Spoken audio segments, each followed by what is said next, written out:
Well, there are indeed several migration-themed museums across Europe of different types, including obviously migration museums per se. And they tend to focus very strongly on people's stories, stories of dislocation, stories of displacement, economic hardship, push and pull factors that lead people to move around the world. And they often do so by way of testimonials, by way of testimonial objects, suitcases and so on.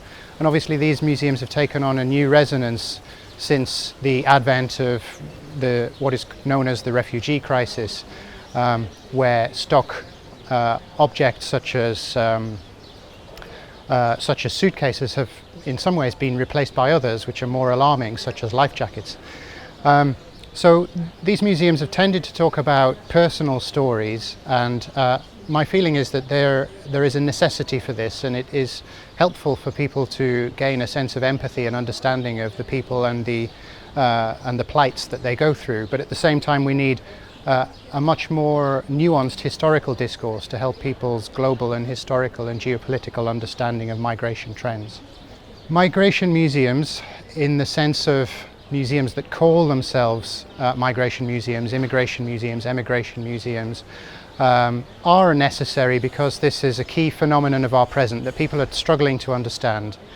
And people need, in this case, sources of information. They need places to go to where they can begin to try and make sense of the complex stories that they see on the news.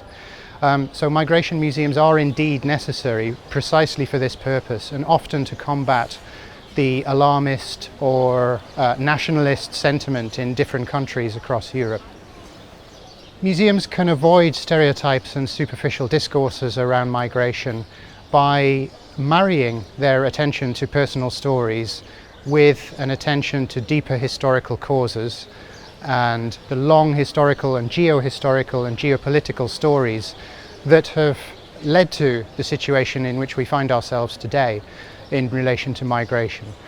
That means that we don't just empathize with migrants, we don't just identify with migrants, but we understand what it is that has caused migration in the past.